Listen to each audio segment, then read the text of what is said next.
Hello and welcome to the brand new chapter of Outlook Money's webinar series. This series is a part of the Investor Education and Awareness Initiative of Aditya Birla Sun Life Mutual Fund in association with Outlook Money. Diwali is an auspicious occasion when people traditionally open their homes and hearts to make new beginnings. Diwali is also the time when Indian households start thinking of wealth and asset allocation. Whether it's buying a new house or a car or making new investments, this is the time when people like to make the big purchases and create wealth for themselves and their families. I'm Nidhi Sinha, editor Outlook Money, and today I have with me industry veterans to discuss how to create wealth and how to sync the whole exercise with our financial goals and our risk appetite. First, I would like to welcome Mr. K.S. Rao, who's the head of investor education and distribution development at Aditya Birla Sun Life AMC.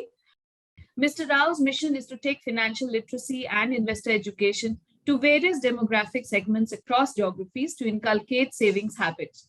He has spent about 2 decades in the mutual funds industry and is an alumni of IIM Calcutta. Welcome, Mr. Rao. Thank you so much, Nidhi Sinha. Good morning to all. We also have with us Mr. Amit Trivedi, who's an author, speaker, blogger, and trainer with over 26 years of experience in the capital markets. He's authored several books, including Riding the Roller Coaster.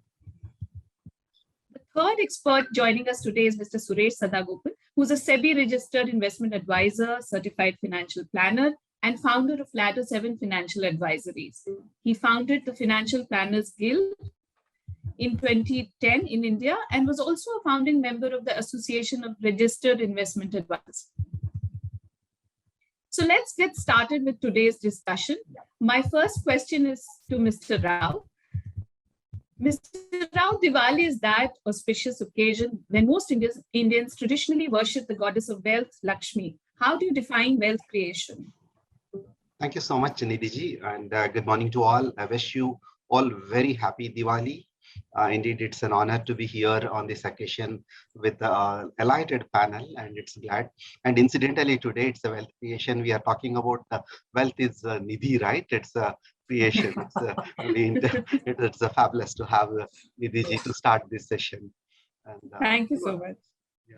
Please and Diwali is one festival which is we always dedicated to the goddess Lakshmi, and the spiritual aspect of Diwali is it is a victory of light over the darkness or the knowledge over the ignorance, and the true wealth we create is when we get out of that and have that enough patience where we intend to get there what the wealth we would like to create. That's where we pray to goddess Lakshmi, and it is a wealth and richness. This is what we club together. Sometimes wealth doesn't mean that it's only money. It's a beyond money. It's like building various other holistic way of looking at. It could be your health. It could be your spiritual wealth. It could be your family. It could be your social. And last but not the least, Diwali is a festival we don't celebrate alone at home. We celebrate with the community, family, and all. Means the wealth is here not only for you to enjoy, but is also to distribute. Probably it got a significance that you create wealth and you enjoy wealth and you also distribute, give your wealth. I mean, this is where I look at it. The charity also comes there, and we do need to save for the charity as we go forward. And when it comes to the wealth creation, I personally feel it is like being wealthy is much more easier. They say, Amir banna kafi aasan hai, but Amir bane rehna kafi mushkil.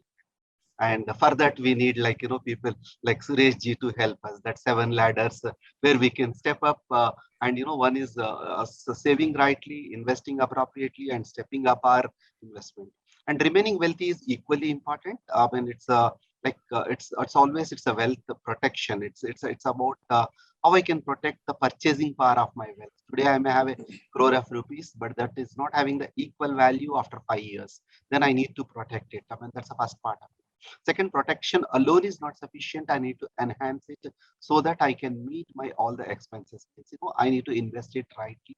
And of course, today we have with us Amit about the markets and the roller coaster ride. His book, which always briefs us, how you need to enjoy the ride. Of course, you need to protect it as you enjoy it.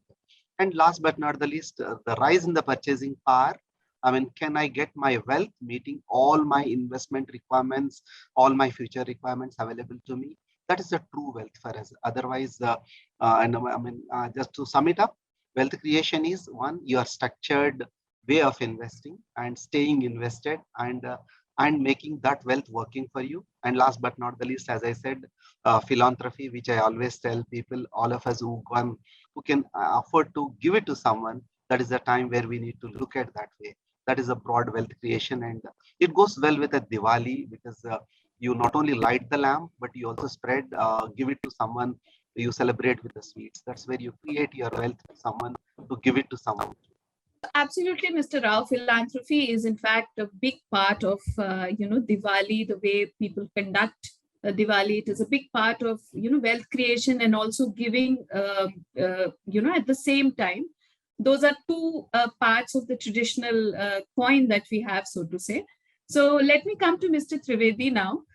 So people usually look at creating wealth to fulfill the needs of their families, but is there more to the process? Of course, Mr. Rao has listed several other things that is there, but I wanted your opinion also. Rao sir started beautifully by highlighting the importance of wealth in various ways. And that's where it reminded me of an old joke which said that the guy was so poor that all he had was money. A lot of times people make the mistake of defining wealth only in terms of money, but the true wealthy is somebody who has everything that money can't buy. And that's really the wealth. Now, if that's the case, does it mean that money is not important? No, not really. Money is essential, because in order to reach that stage and stay at that stage also, you need to take care of your basic requirements. And what are those basic requirements? So if you look at the basic needs of any family, roti kapda makan. Now, for this, we need money. If you go beyond that, then a lot of luxuries also, we need money. So essentially, what are these basic needs and luxuries for? These basic needs and luxuries are required to live the life of one's choice. If I'm able to live the life of my choice, and if I have enough money to fund that without depending on somebody else, then I'm wealthy. And that, according to me, is the definition of wealth. And if that's how I define wealth, then the first thing is I have to define that life which I want to live.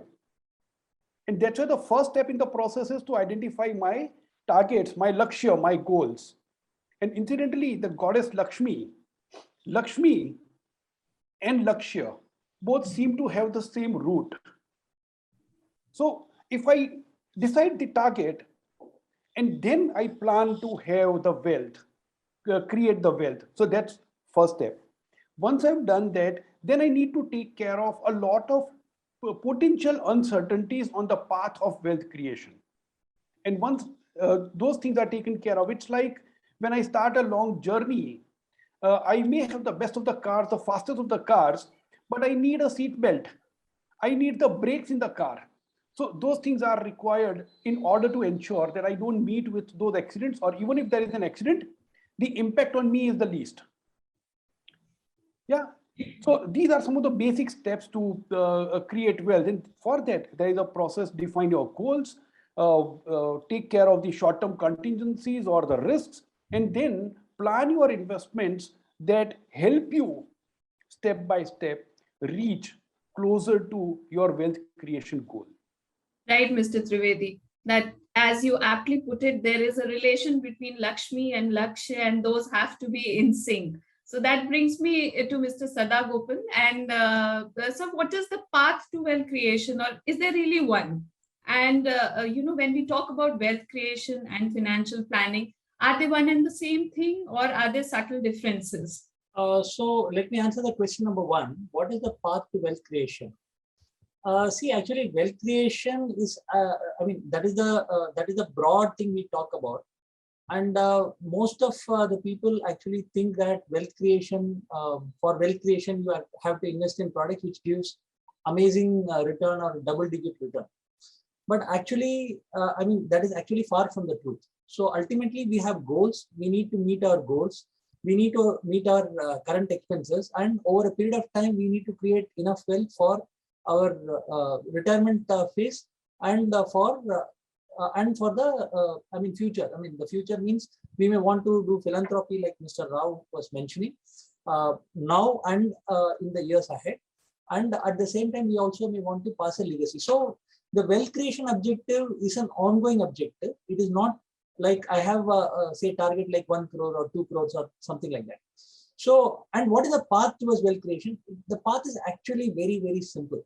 So one of the things that we need to do in terms of wealth creation is to be financially, that way as a person and financially, we need to be well grounded.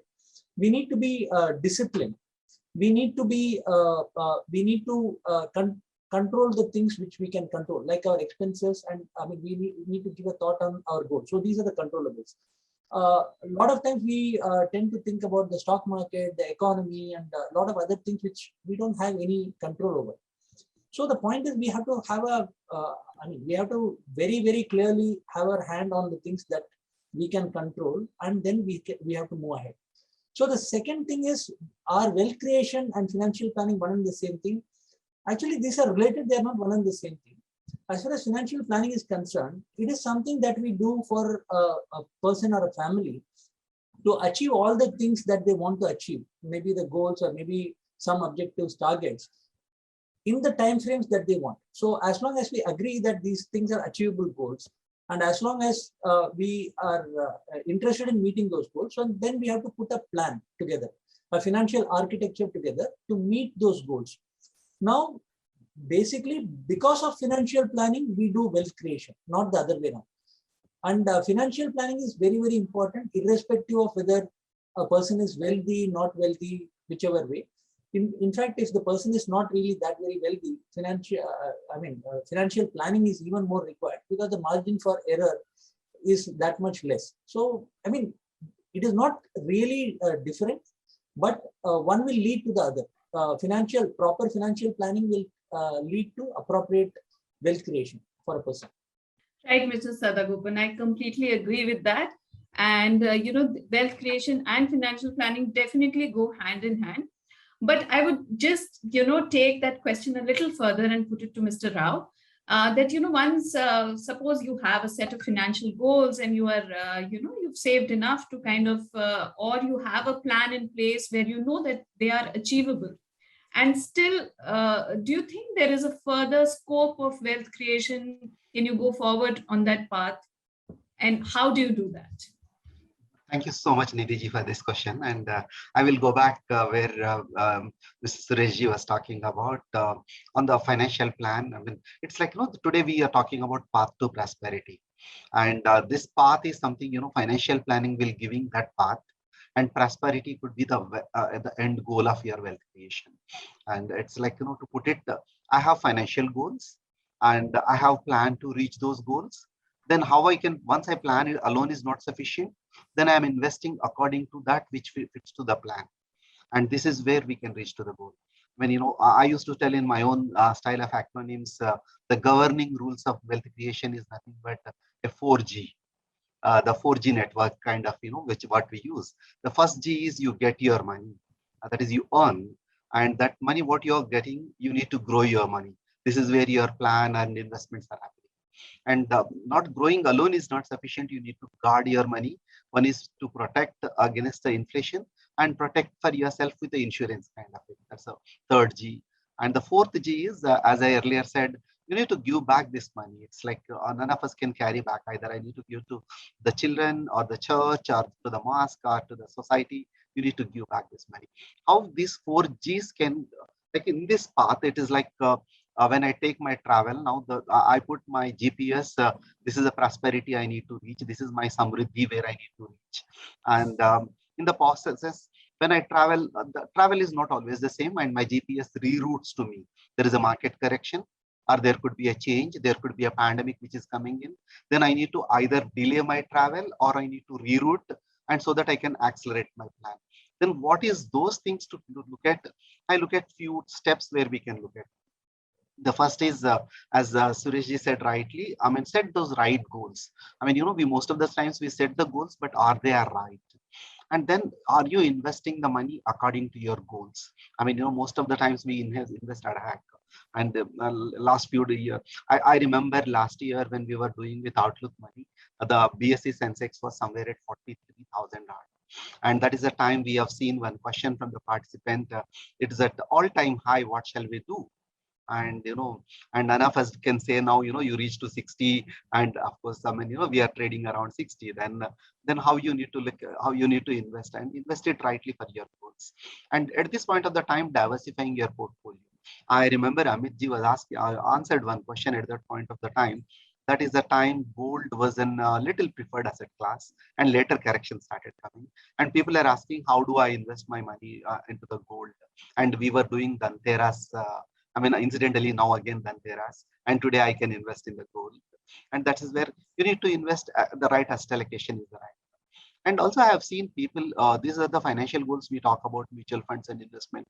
But I have seen people who create a real wealth, even those who are leveraging right and taking the right loans for the right purpose. For that, your credit scores are important. That's one more step. You ensure you properly maintain your credit score. And the last but not the least, I always say is equity is one asset class. Irrespective, it is risky, but that asset class you can't ignore to create your wealth. And how you allocate to the equity, I mean, don't go into the biases, and how you can stay invested. That's where it comes the professional approach, like, reaching out to people like Suresh Sedgopan. And that's where you get somebody who is supporting you and who have a sounding board for you, so that you have created a wealth, but that wealth is need to last long. That's where the professional help play a vital role. That's where you can manage your wealth. And last but not the least, learn to manage the wealth. That's where you can read Outlook Money. Thank you so much for that, and absolutely right, Mr. Rao.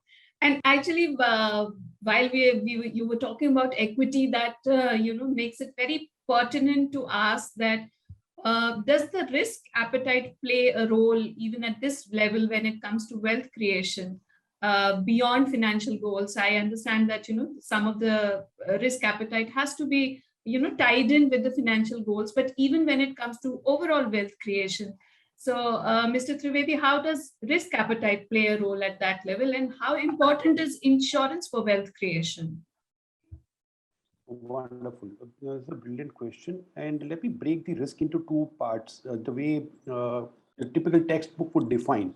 One risk is what is called the pure risk, where the probability is either a negative outcome or as it is, I mean, status quo. So, for example, if I built a house, then the status quo is the house remains as it is and I continue to use it. But the negative outcome is when there's a fire in the house, there's a theft in the house, so that's a negative outcome. But there's no profit coming from that, living in that house as such. Whereas financial assets are where you get three outcomes. One is the loss is possible, a status quo is possible, and a profit is also possible. So I'll break the two in separately, the risk in two parts. And the first pure risk is where insurance products are available.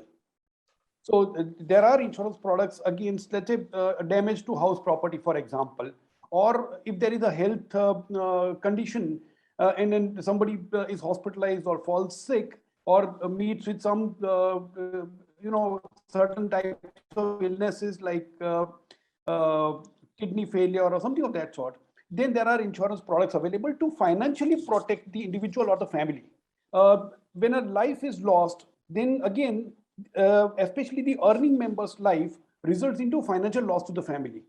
So in such case, again, life insurance is available. So these are the insurance products which help a family get up when there is a calamity or an unfortunate event. Now that is like your seat belt in the car, or that's like your airbag in the car, more like an airbag rather than a seat belt. So when there is a crash, the airbags come to help and protect one from getting severely injured. So that's the kind of the thing that is required. So all the financial assets on the other end, which have the potential to provide you the upside or the profits, are the accelerator in the car. And these are the the seat belts and airbags and those safety beams and stuff like that. So those are for protection, and you need both. In the absence of one, the second is useless. I mean, go fast without airbags and without seat belts and without brakes, and you will meet a death faster. And that's not the purpose of the journey. The journey is to stay alive. So financially alive in the context of this. So that's the purpose of insurance. Then comes the risk, which is the investment related risk, which is where profit is also possible.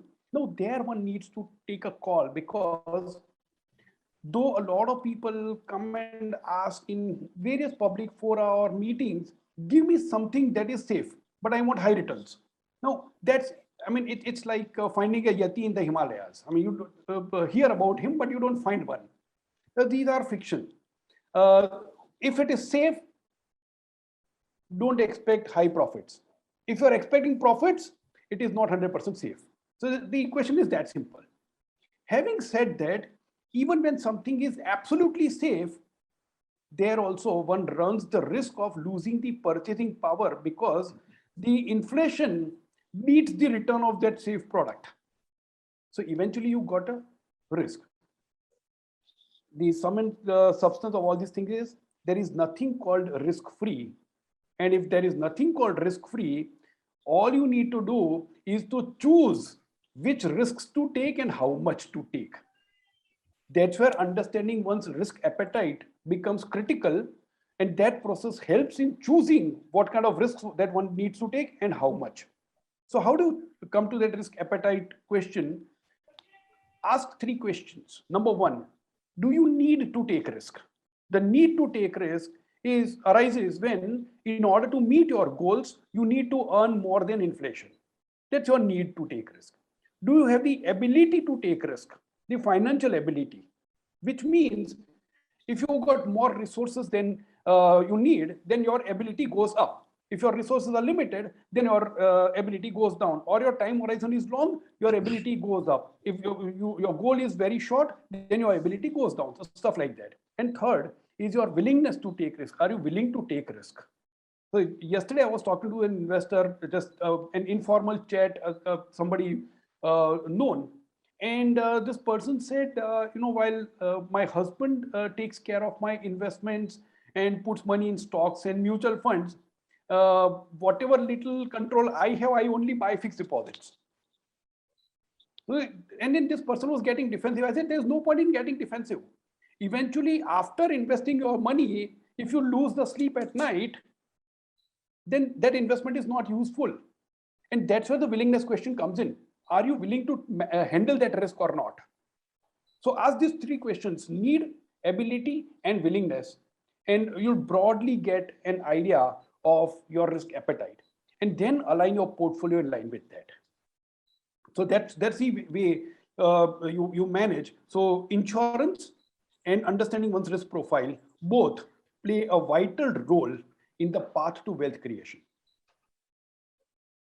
That was very well put, Mr. Trivedi. And actually, while we are talking about risk and protection and all that, I would like to ask Mr. Sadagopan that, sometimes people tend to take risks that, that may not be in sync with their appetite. So how does financial indiscipline, in a way, financial indiscipline creeps in sometimes. So what can one do to understand, what products are right for them, what products are not right for them, and what are the ways to deal with it and identify one's risk profile, so to say? Financial products or how much wealth one needs to create cannot be seen in isolation. So we will have to look at the person's situation. We will have to look at what is that family looking forward to in terms of goals and achievement of the goals. When the goals are coming up, like Amit was also talking about, when the goals are coming up, in the near future, then accordingly we will have to keep probably in the non-risky assets, because the goal is important and we need the money for the goal. So it has to be in a non-risky asset, which can be tapped in for meeting that particular goal. So, it is all contextual. So how much risk we can take is a matter of what is called the risk profile. Amit was talking about that thing before. So the risk profile is, as a person, as far as investments are concerned, how much risk are you willing to stomach? So that is one thing. The financial risk capacity is the next thing. Suppose you have a long tenure to retire. So I'm not talking about the biological age, because a lot of people want to retire at 42 and 45. So it is not the biological age which I'm talking about. So if you have say 15 years to retire, if you have 25 years to retire, then potentially your risk capacity is much higher. Or if the wealth accumulation for one person is actually very high, then the risk capacity is high. If both the spouses are working, potentially the risk capacity is high. So we will have to look at what is that one needs to do in their particular context. We cannot really look at what my colleagues are doing, what my brother or sister are doing, or anybody else is doing, and maybe replicate that in my portfolio. So we need to understand what are our goals, when is it coming up, and according to that, what is an appropriate instrument to meet that goal. See, because we have to understand that all the investments that we are making, see, the investment per se is not important. Meeting the goals is what is important. So we have to understand that context. So getting a very high return. So this is the fallacy. Getting very high return is not everything. I'll give an example for that.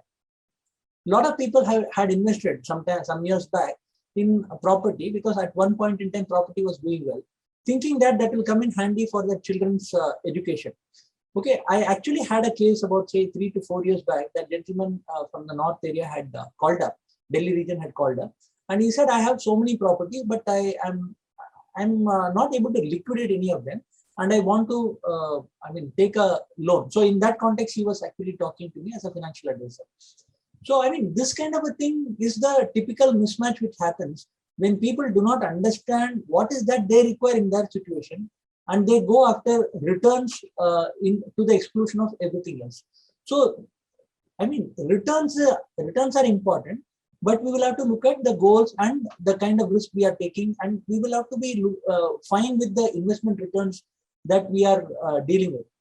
So the first thing that we have to do is define the goals. What are the when are they coming up? What is the amount that I want to reach as far as that goal is concerned? Then in the context of that, what is the risk I can take? And in the context of that, what are the investments that I need to do? So this is how we will have to go with that. Not jump into say gold when it is actually going up, or not jump into, let us say, an asset like crypto when it is going up, thinking that is the way to create wealth, or that is the way to ensure that all the goals are met. Right, Mr. Sadagopan. And actually what we see is one of the safest instruments through which one can invest, safest in the sense of, it's regulated, and, there is proper research behind mutual funds. So I would like to ask Mr. Rao that how can mutual funds effectively create wealth, and what role does an emergency fund play while, dealing with mutual funds also? Thanks, Nidhi, for this question. Always mutual funds. I always say mutual funds are your mutual friends to accomplish wherever you want to go, because this is a trusted vehicle. How you choose it. And the earlier question when you asked Suresh ji on the financial indiscipline, and when I invest with the mutual funds, if I can structure it, if I can automate it, my indiscipline will never come in. It's a disciplined way I start investing.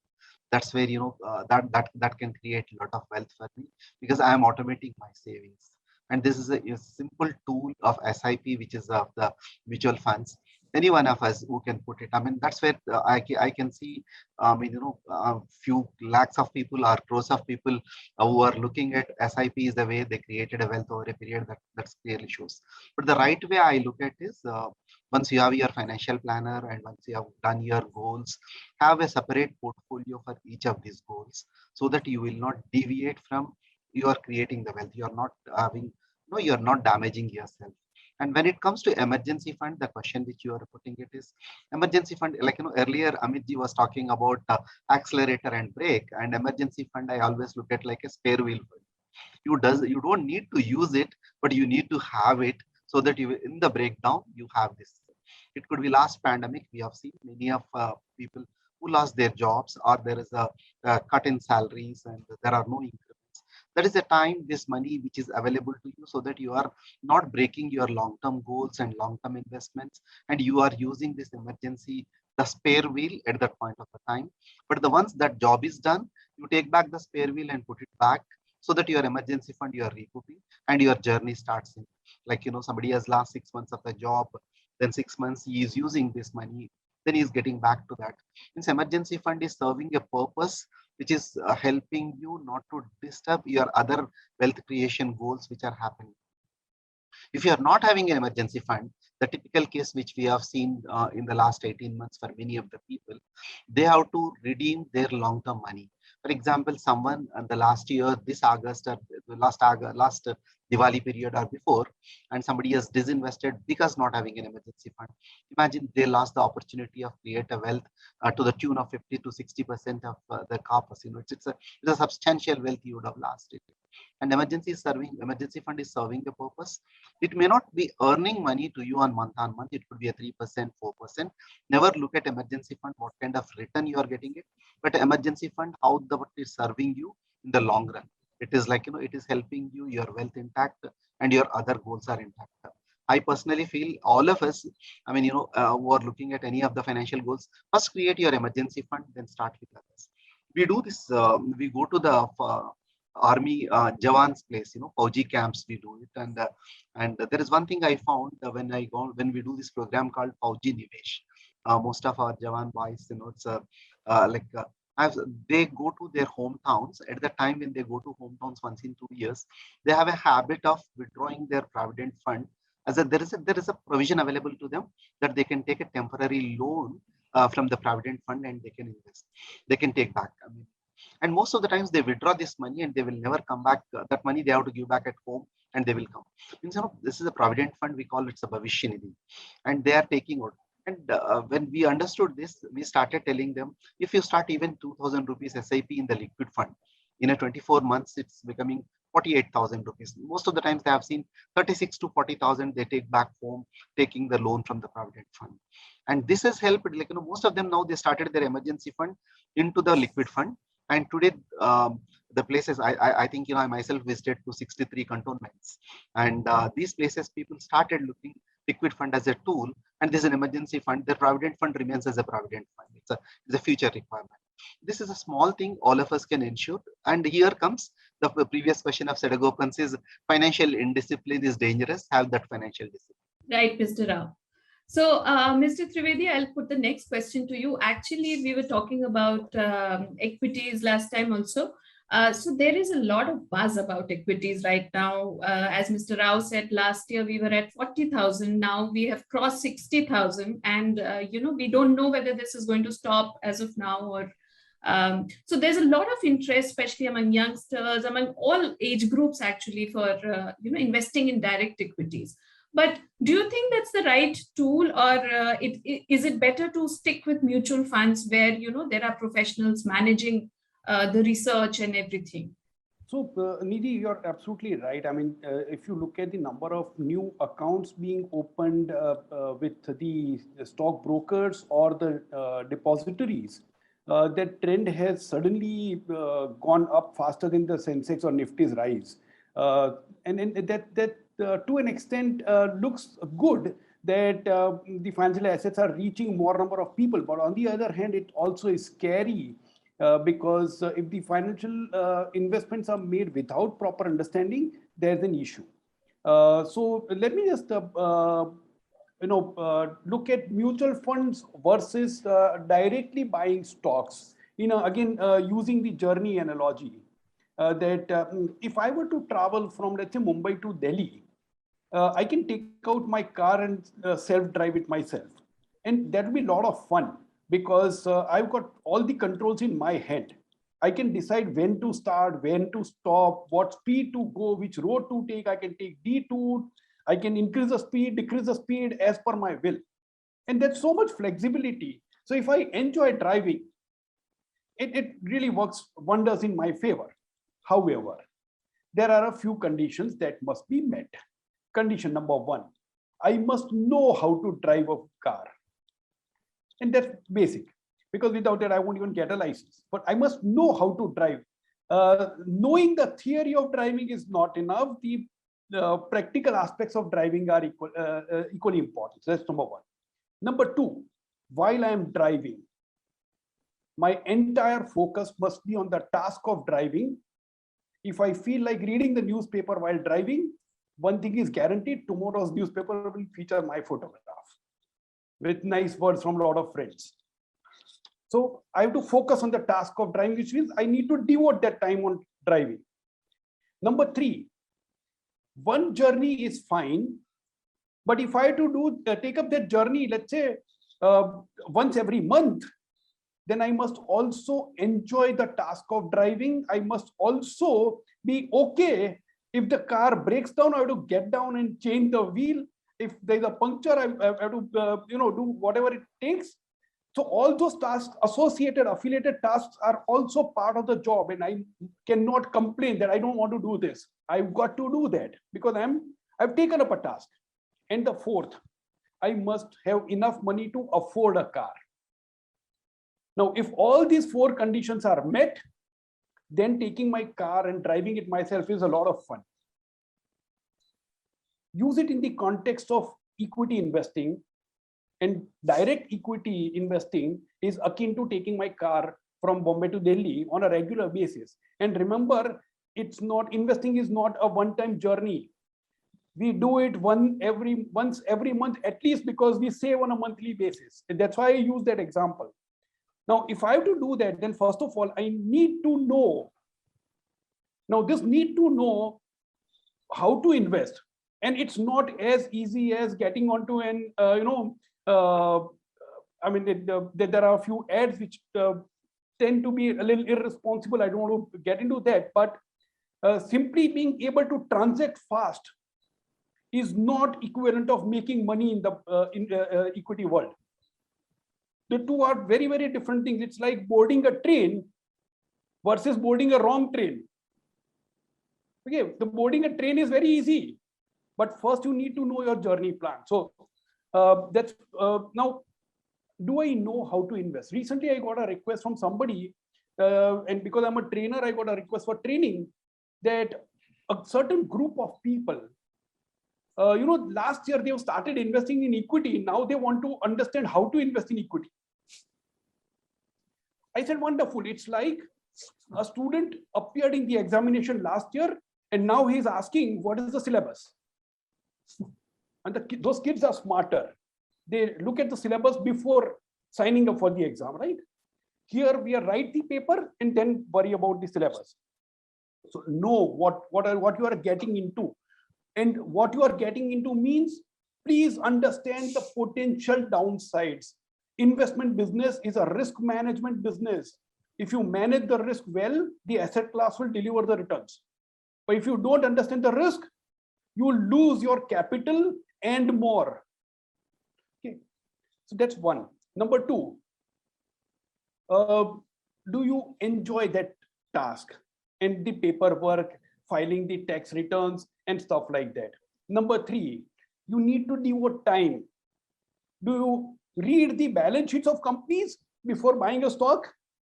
Well, a lot of people don't. They only look at the price and volume charts, which is not enough for investing. And the 4th one, mutual funds charge certain amount as total expense ratio. By not taking the help of those professionals, I'm saving that 2.5% per year. Is my portfolio size large enough that saving that 2.5% is worth the amount of time that I'm spending on investing? Most often, the answer is a big NO. Just imagine a portfolio of 1 crore where I'm spending 2% per year the total expense ratio, 2% per year, which is 2 lakh rupees in a year. In order to accumulate an investment portfolio of 1 crore, how much do I need to spend? And what would be my annual salary to accumulate that portfolio of 1 crore? I would rather be better off working in my job or profession or whatever it is and leaving the stuff to an expert. My sense is, for a vast majority of people, mutual fund is far superior as compared to directly investing in stocks. There will be a minority who are excellent at managing their stocks and who qualify for those who satisfy those 4 conditions. But a vast majority would be better off with mutual funds. And the final point on that is know yourself. A lot of people, when I ask this question, do you know how to invest? And they would simply get up and say, yes, I know. But you ask 3 more questions, dig deeper, and the truth comes out. The truth generally loves to stay below. You need to find it out. But knowing myself is a tough job. It requires immense amount of courage to be critical about myself. But if I know the truth, I'll be better off taking the right decision. Those were very interesting analogies, Mr. Trivedi. And it's definitely, like you said, it's very important to know what you're getting into. So, Mr. Sadagopan, given the importance of knowing what you're getting into, especially mutual funds are, a lot of times they're used for long-term wealth creation. So which category of schemes do you think are good for long-term wealth creation when it comes to mutual funds? So it was a fantastic analogy of Amit. I loved them, absolutely loved them. See, equity is not really for everybody, and this is exactly what we tell our people. We ourselves, we are professionals. We don't get into equity. We use mutual funds. The analogy which I give to my clients is that, see, you want to create a financial edifice. Okay, I am that person. I'm the financial architect who is going to create the financial edifice.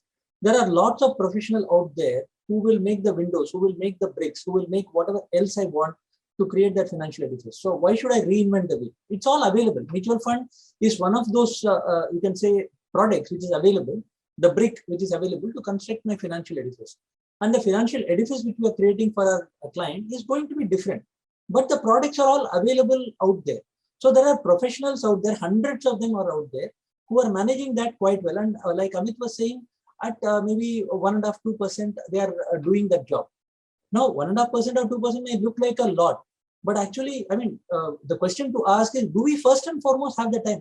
In our very, very busy lives, do we have the time to look at the newspaper, read all that, do actual research, look at the balance sheet? The fact is that none of us have time. And most of us run away from finance. We don't have the aptitude to even look at anything that is required for a proper investing. And we are really talking about serious money. Do we want to experiment with our money and hope and pray that everything will fall in place and we will meet the goals? When the market is fine, everybody will do well. But we don't know what is going to happen, say 6 months down the line, 1 year down the line. So I'll again come back to what Mr. Rao said, what my friend Amit has said, that mutual fund is certainly one of the best ways for investment for most retail investors. And when I say most retail investors, I'll say about 99% of the retail investors, this is the best way. Probably 1% may be like what Amit was saying. They may have the time, they may have the energy, they may have the aptitude, and they may have that zing for doing that research. So that is only 1%. For all the rest of them, it is mutual funds. Now coming to the question that you're asking me, see, mutual fund unfortunately is understood as something that, okay, I have invested in Aditya Birla Mutual Fund, or I have invested in, let us say, HDFC Mutual Fund. This is how many people talk. But mutual fund itself is not just equity, and most people tend to think that mutual fund means equity mutual fund, which is not really true at all. Because you have, in fact, the entire range of the entire range of assets are kind of represented in the mutual fund universe. You have equity mutual fund, you have hybrid mutual fund, you have debt-oriented mutual fund, you have equity mutual fund, you have real estate-oriented mutual fund. So the entire range of assets, even you have mutual funds which represent commodity or commodity-making companies. So the entire spectrum is represented by mutual funds. So now, what will you choose in your portfolio for wealth creation is actually a difficult question to answer, because we are really talking about the entire spectrum. So what I would broadly say is that, in terms of choosing mutual fund, is that the first thing is, like Mr. Rao had said regarding emergency fund, I will just go a bit deeper into that. See, as far as emergency funds are concerned, we are going to choose something where investment returns is not the thing. Liquidity is required and volatility should not be there. So we are looking at those kind of investments. So for those kind of investments, it can possibly be an arbitrage fund. It can possibly even be a short-term debt fund, because see, emergency, you don't know. It can come, let us say, 4 days down the line. It can come 4 years down the line, or it may never come at all. So you don't know. So you can have a mix of short-term instruments, medium-term, or even long-term instruments. If the emergency corpus that you are tending to create is actually large, it can be a mix of all these kinds of things to optimize the overall return, even in an emergency fund. The objective is, I again reiterate, is not to make high returns in an emergency fund. So that is the first thing that we need to do: emergency and liquidity. Liquidity is something that we don't know. In the COVID times, we have been tested, and a lot of people did not have appropriate emergency and liquidity provision. Liquidity provision typically should be about at least 3 months of one's expenses. So that is something that we have to keep it in, again, the short-term funds only. Maybe a liquid fund, money market fund, a low duration fund. Those kind of funds we can actually look at. So that is a basic bedrock. Okay, now coming to investment. Now, what kind of assets do we need to have in the portfolio? That is contingent upon when the goals are coming. So suppose you are going to have goals coming up in the next, say, up to 3 years. You have to have those money in debt-oriented investments. Probably you have invested in equity in the past, but that has to be moved into debt because equity market is extremely volatile. So currently the market has started sliding. We don't know where it is going to go. So the point is now we have to move it into debt and we have to keep it in debt for the next 3 years. Any goal which is required for 3 years. Now that can be arbitrage, that can be short term, that can be money market, low duration. So it has to be, we have to figure out. There is nothing like this is the right thing for you. And we have to figure out in the context of the fund house diversification, fund manager diversification, subcategory diversification. There are a whole lot of things. And then coming to equity oriented investment, there are again a whole bunch of mutual funds subcategories which are available, starting from the market capitalization oriented categories like large cap, mid cap, flexi cap, small cap, and things like that. You have to choose appropriate categories, and now we have active also and we have passives also. Like in the case of large cap category also, we have actively managed funds which are doing well, and there are passively managed funds which have certain things going for them. Like for example, the charges are lower and the fund manager risk is taken out of the equation. So now we have to see for which client we want to give which kind of fund, even within large cap, and how much diversification we want to do in that particular category. Large cap also I can have maybe 2 funds or 3 funds. It all depends on the portfolio size. Okay, so I would just very broadly say that if a person has the appropriate risk appetite, risk taking ability, then that person can potentially look at mid cap and small cap, or probably flexi cap. Flexi cap is far more safe in that sense, because the fund manager is going to decide based on the market dynamics what kind of composition should be there in the underlying portfolio. So flexi cap is a great product to have for many people. Whereas small cap and mid cap, if you have a high level of higher risk appetite, and if you have time on your side, maybe at least 10 years or more, then, and the goals are also, accordingly placed. You have, let us say, a goal coming up after 8 years, 10 years, then probably a mid cap or a small cap fund may be more suitable. Now the other funds are sectoral funds. Other funds are thematic funds. Again, I cannot really give a pat answer to that, because see, somebody is bullish on, let us say, pharma sector, for example. Instead of buying Sun Pharma, for example, they can buy a pharma fund. But again, that has to be a very well thought out, clear-cut, nuanced decision. Okay, and for all these things, either you need to know how to do that, how to actually put together a portfolio. A portfolio is not only about mutual fund. I have been talking only about mutual funds. Mutual funds are a very big part of the portfolio, certainly.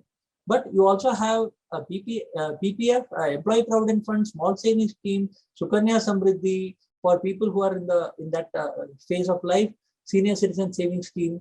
Then you have bonds, you have NCD. There are so many products which are available. So now what is that you should put into that portfolio is something that we need to properly think. It's like cooking. So what should go into making, let us say, khichdi is different from what should go into making, let us say, bisibela holi. Okay, so it's different. So that a person has to know. If the person does not know, they should approach somebody who knows the subject. And that is what I would say. I do not want to give a pat answer to this question, but it's very, very important for them to understand that the portfolio has to be properly well constructed, and it is not about equity alone or a debt alone or gold alone, or it is not about chasing the one that is actually giving amazing returns at this point in time. Returns will come. You have to be in the portfolio. That particular assets have to be in the portfolio for you to enjoy the upside. You cannot really start buying the portfolio, buying that particular asset, whether it is gold or whether it is crypto or whether it is anything else, after the horse is already bolted from the stables. You cannot do that, and you have to have the horse in the stable to start with. So that is what I would want to broadly say, that I mean, it's a very it's a job which has to be done very, very carefully. How much of equity, how much of debt has to be carefully thought about. Mutual fund plays a very important role.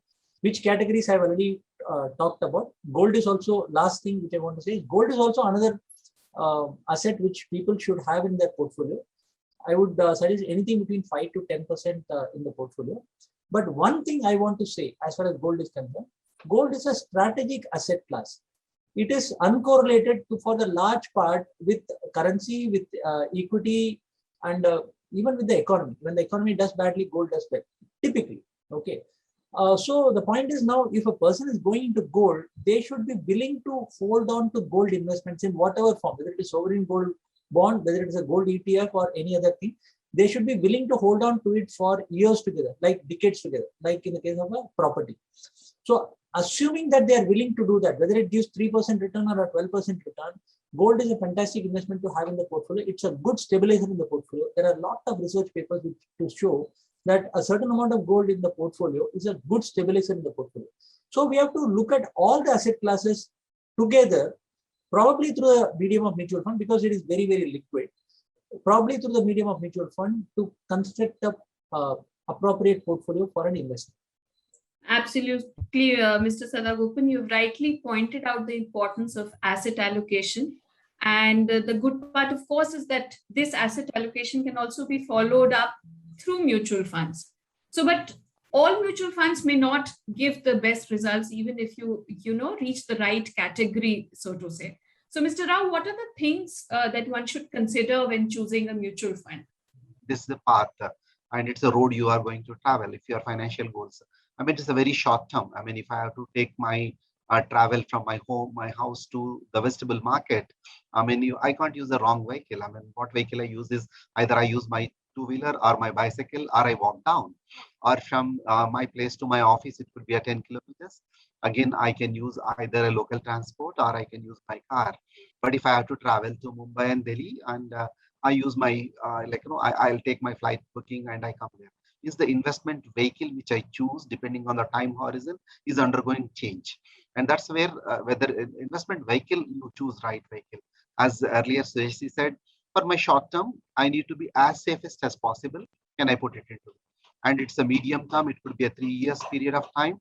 Or I can look, I mean, he mentioned about the debt funds, which is less volatile and where I can liquidate it in a period of time. For the long term, I can choose those equity funds which can be with me. That's one part of it. And second part, when Sureshji said about gold funds, this is a strategic allocations. Which one you need to use? Safeguard. I think today being a Dhanteras, probably if you are, instead of buying a gold, can you buy a gold fund? That is the most effective way where you can choose. That's the easiest option you can get. All that you need to do is investment horizon, choose the fund. Okay, thank you, Mr. Rao. So coming to Mr. Trivedi, though we have spoken about it again and again, that, we have discussed equity investments, but Mr. Sadagopan also, highlighted the importance of asset allocation and investing in different, so to say, products and not just stick with equity.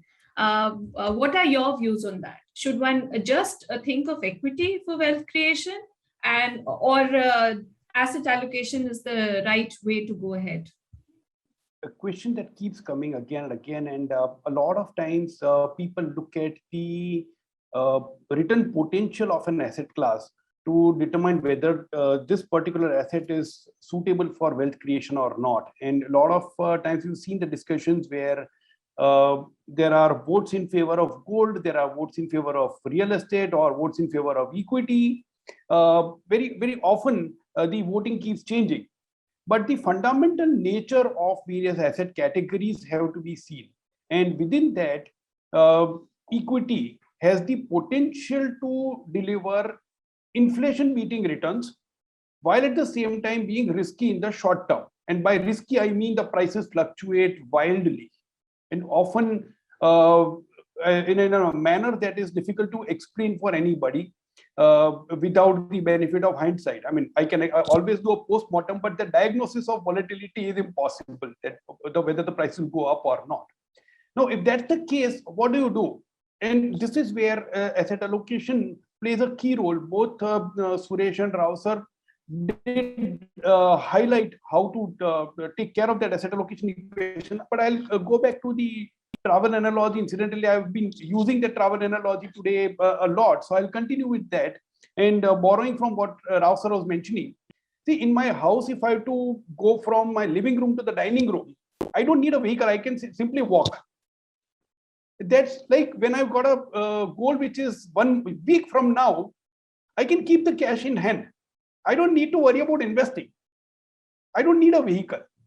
But if I have to go from my place to the neighbor who lives 5 blocks away, then I can either walk, or I can take my bicycle, or I can even take my two-wheeler and my bike and it can take. So my choice of vehicles goes up.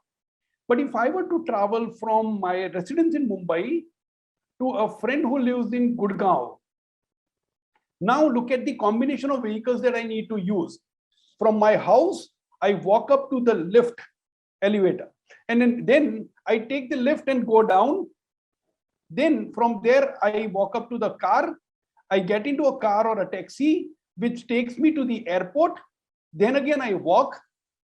At the airport, I board a plane. Then again, I reach Delhi, get down, get into a vehicle. So it's a combination of vehicles that I use. And most often, when the journey is short, like walking from living room to the dining room, then one simple vehicle could be enough for my asset allocation. But when the journey is long, I need multiple vehicles. And this is where you take liquid funds or equivalent, which is bank deposits, or you take debt funds or equivalent, which are bonds and fixed deposits and long-term fixed deposits or debentures. Or you take hybrid funds, as Suresh was mentioning, which is a combination of equity and debt. From there, you go to equity, which is meant for long-term. And within equity, then a lot of subcategories that Suresh highlighted beautifully well. You take all these things together and craft it in a nice portfolio, which helps you reach your destination. So again, going back to the discussion we started with, it has to be the goal, which has to be the starting point in the process. You define the goal where you want to reach, and then work out the entire asset allocation. Now, within that asset allocation, if I were to travel from Mumbai to Delhi, flight is not the only vehicle. A train is also available, or I can travel by road also. And that's where my risk profile comes in. The superstar comedian of yesteryears, Mahmood, he was afraid of flying. So he would mostly take a train, right? That was his risk appetite and choice of vehicle.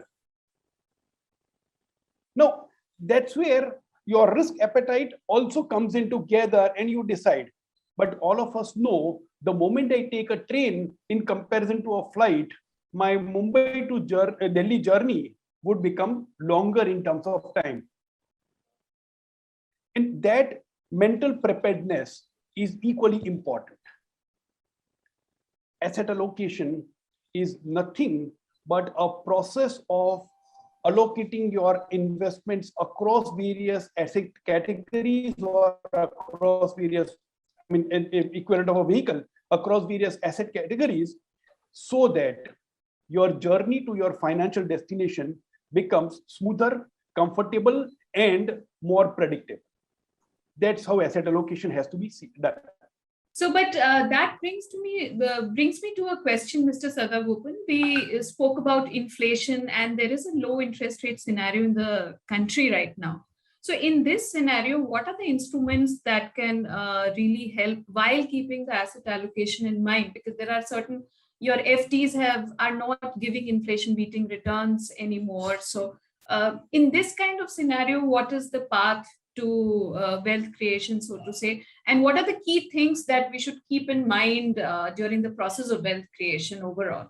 So let me start with this thing called wealth creation to start with. Okay.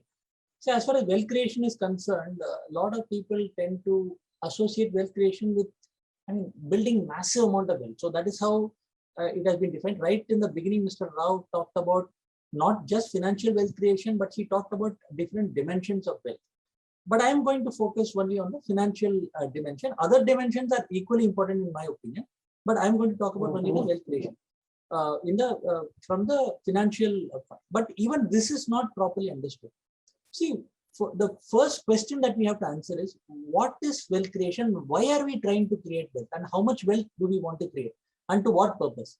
So these are very fundamental questions that we will have to answer. So a lot of people say that I want to build, say, 5 crores at my retirement. My question is, 5 crores, is it enough? In the context of how you are living, in the context of your goals, is it enough? And somebody may say, I want to have only 2 crores. Now, is that enough? So the point is, a lot of people have a general number in their head because they feel that that is a number to aim for. There is no one number which will work for everybody, right? For somebody, even a 1 crore may work, or even a 50 lakh may work, because that person may be getting a pension for life. So for that kind of a person, even if it has only 10 lakhs in hand, probably his life will be taken care of. And especially if this is a person who has worked in the government, even their medicals are taken care of. So even if they don't have any so-called wealth, their life will still work. And for another person who does not have this fallback mechanism, the amount of wealth that they require is much, much more. So we have to understand the context. And then we have to understand the context of what are the goals, when the goals have to come. Like children's education may be a very general goal. But children's education means what? Are you going to send the son or daughter for a course in India, or are you planning to send the son or daughter to a course abroad? So these have two different connotations of how much you have to plan from the goal point of view. So wealth creation, and what is the objective of wealth creation? And in that context, how much return are we seeking to get? So a lot of people, even who have say 10 crores, 15 crores, 20 crores, I have clients like that. They say that I want to maximize my wealth because all my goals are anyway met. I beg to differ there. The point is now, what is the objective of making that 15 crore into 25 crore or 25 crore into 50 crore? So what's the objective? You are going to leave a higher corpus as far as your children are concerned. Your children probably are already doing well. Knowing that you are the parent, probably they are also doing equally well. So what is the basic idea of leaving, let us say, 50 crores when they are probably 50 or 55 or something like that? What are they going to do? They already have wealth. So we have to understand what is this wealth, what are we going to do with the wealth, at what point we are going to distribute wealth. I'll go back to what Mr. Rao said. It is a philanthropy. A lot of us Indians, we are not really thinking about giving back to the society. Like we are talking a lot about giving back to the society, but it is not happening in any very serious or significant way. So that is also something that we have to think when we are talking about wealth creation. We will have to think about giving back to the society. This society has given us everything. Whatever we are, we may. You can say we may think that we have done everything, we have achieved everything, but the society and the ecosystem has helped us. We have to understand that particular thing. So in that context, what is the meaning of wealth? So if we look at all that, the wealth creation process itself is contextual. Okay.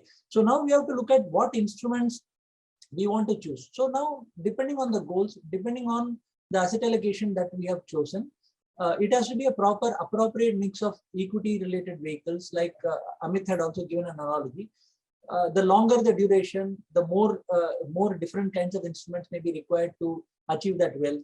And I also talked about the longer the duration, maybe you will invest in a particular category of asset, and then closer to that goal, you may want to switch into, say, something safe, something risk-free, and you may want to meet that particular goal.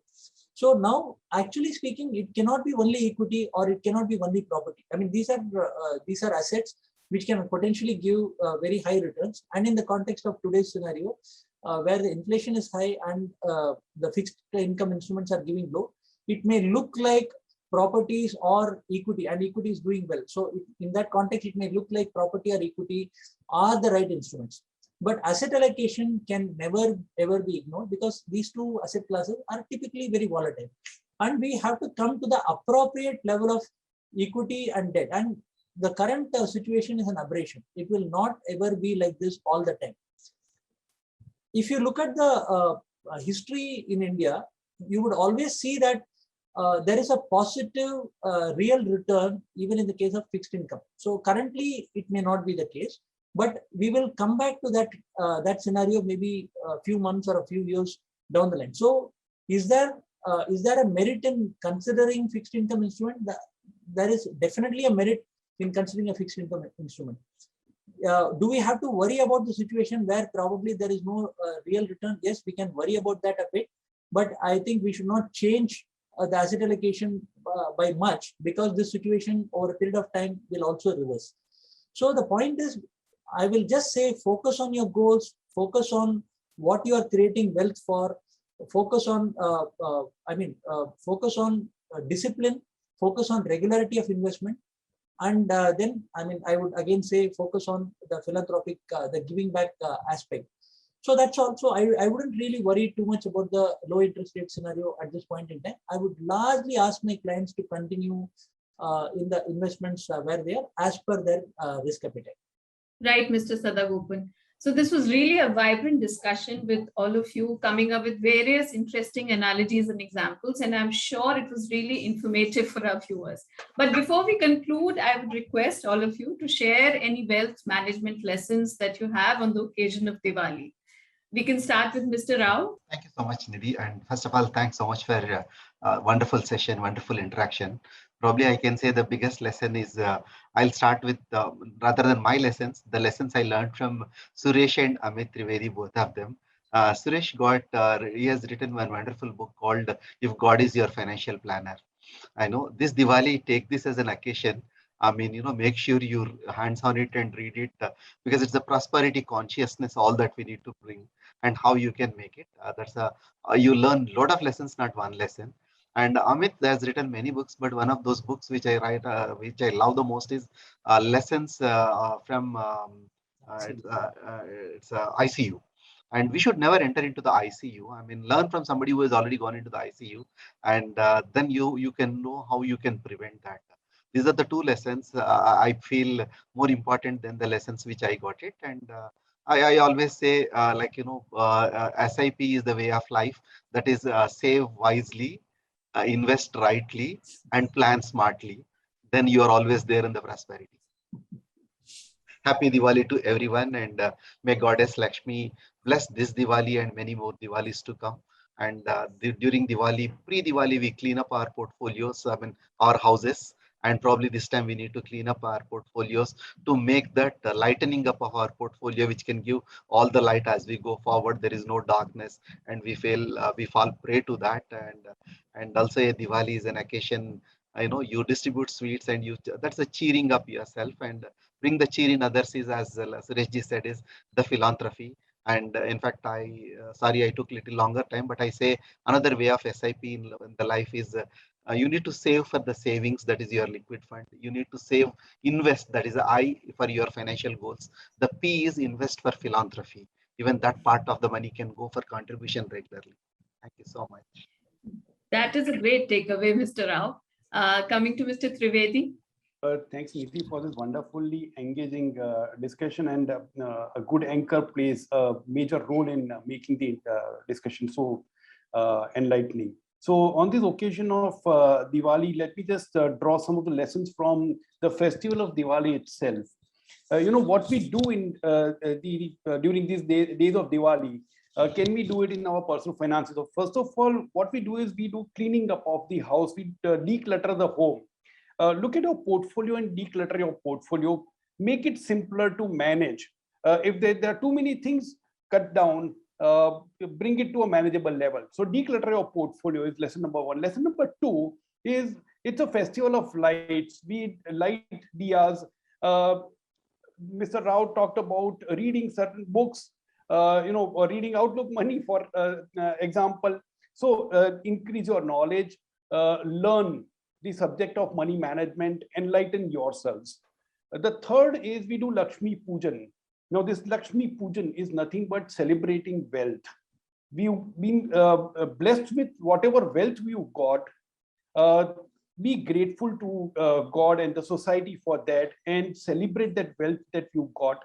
There's no wealth is meaningful if we are not happy and we don't feel grateful about it. So celebrate that wealth.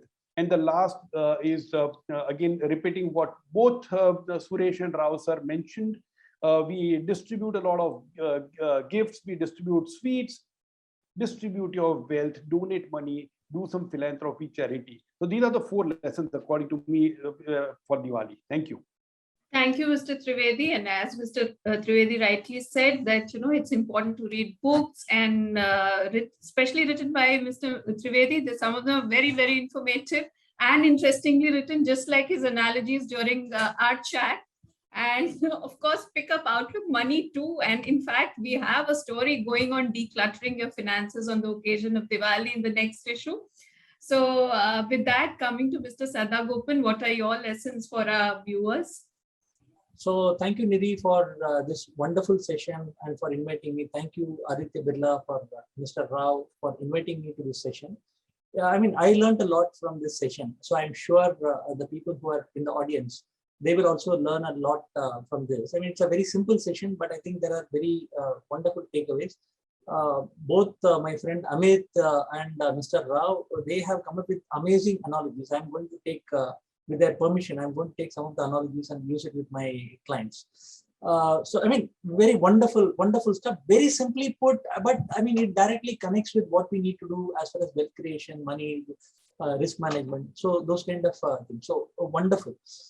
So, I mean, they have covered the entire thing, what we need to do as far as Deepavali is concerned. I mean, in the context of Deepavali, I would wish all the entire audience a very auspicious and wonderful Deepavali and a very healthy and prosperous times ahead. So the 2 things are, we keep wondering, or we want to control the things which are not controllable. So this is the typical human psyche. So that is exactly the thing which we need to discard during this Diwali.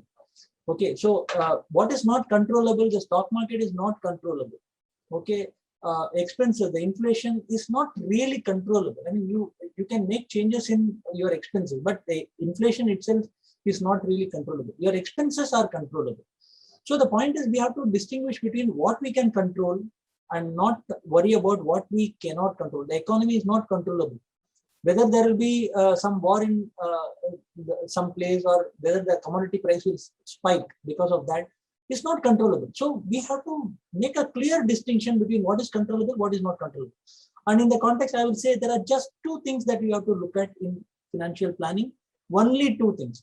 One is expenses and one is goal. That's it. Don't worry about the income. We have seen so many clients who are earning very modest sums just because they have been able to control the expenses and keep the goals in accordance with what they are earning. They are financially secure. And we are also having clients who are earning lakhs of rupees per month, and they are nowhere near being financially secure. Their financial freedom is still a mirage for a lot of them. So this is one. So keep the portfolio very simple. I mean, Amit was talking about a Diwali cleaning. Even Mr. Rao was mentioning about a Diwali cleaning. I think that is exactly what we need to do. We don't have to have all the things that come into the market, every NFO, every IPO, and every mutual fund and every other product which is coming in the market like PMS and AIF. We don't have to have all those things in the market, because the basic thing is there are only 4 basic asset classes, broadly speaking. You have equity, you have commodity, you have debt, and you have property, and maybe gold. Okay, commodity, gold actually comes in commodity. All the other things are derivatives of these things. Just have proper representations of these 4 asset classes in appropriate vehicles and leave it at that, and have a long-term orientation towards the thing.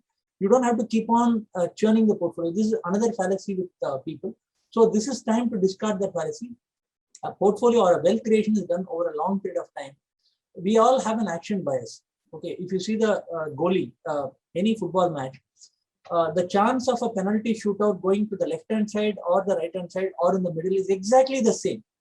Whereas you will see that the goalie will either jump to the left or to the right. You will very seldom the goalie will stand in that place. though the probability is 1/3, 1/3, 1/3. Okay, so that is the action bias at work. And if he does not jump to the left or right, I mean, in spite of the fact that he has not been able to save the goal, the audience will think that he has not done his job if he has just stood in the middle and the goal has not been saved. But if you have jumped to the left and the goal came right in the center, he's excused. That is the action bias at work. So that's a problem.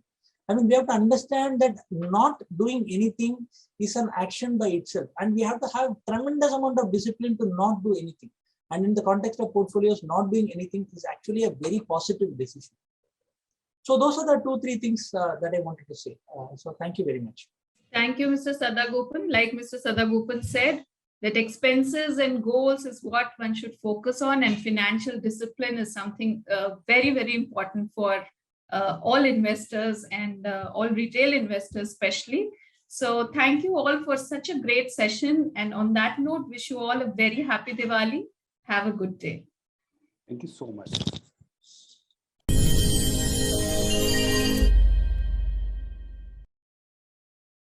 Mutual fund investments are subject to market risks. Read all scheme-related documents carefully.